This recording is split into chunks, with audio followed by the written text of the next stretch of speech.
Yan ang nakakatakot dyan. Ang ibebenta nila sa publiko, economic provisions. Yes, ma'am. That's what they're doing And now. then maganda yung mga sinasabi nila. Although this very, as I said, it's very debatable. We also do not agree. We need a constitutional amendment to effect, yung mga ano na yan in terms of attracting more investments. Yes, ma'am. But then again, pag nandyan na yung Constitutional Assembly and the Constitutional have no role anymore. It's what they would want, and the voting would be theirs and theirs alone. So what else can we do? Yes, ma'am.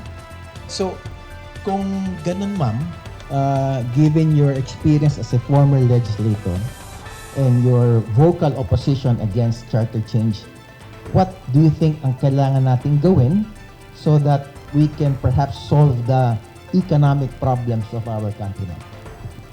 Kasi may mga batas na nga. In fact, Senior Associate Justice Carpio had discussed in a briefer on the People's Initiative that the Philippines actually has one of the most liberal foreign investment laws in the country. Ilan-ilan na yung mga areas of businesses na talagang open na to 100% ownership. Local banks, retail trade, and then power generation is also 100% ownership. And then yung nung in-amend nila yung Public Service Act, declassify nila certain businesses to be open to 100% foreign ownership in telecommunications, yung air, sea, land, transportation. And ang 6 na lang na areas ang talagang limited lang to 60-40% ownership under the public service law, like the transmission of electricity, the generation of electricity, and of course the public utility vehicles. Yes. Hindi kasi delikado kasi yan, 100% foreign ownership. So, siguro tingnan nila na di mag-anwari sila ng ibang batas kung kulang pa to attract more foreign investors. And the opening up, for example, of the educational institutions and also of advertising, that is kind of, it's dangerous. I was gonna say dangerous, ma'am.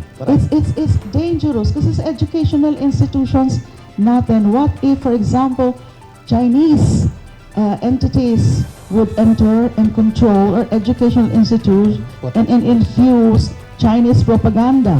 So instead of Filipino culture, instead of the Filipino love for our country, the Chinese will inculcate in the minds of our young people that the West Philippine Sea is theirs. Yes, ma'am.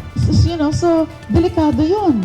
Yung advertising din, because you might affect the cultural aspect of our societal living if we open up 100% foreign ownership yung advertising. So even the very rationale for that has to be inquired into. Yan, the ramifications of trying to just limit economic provisions and at the same time yung impact sa buong Pilipinas.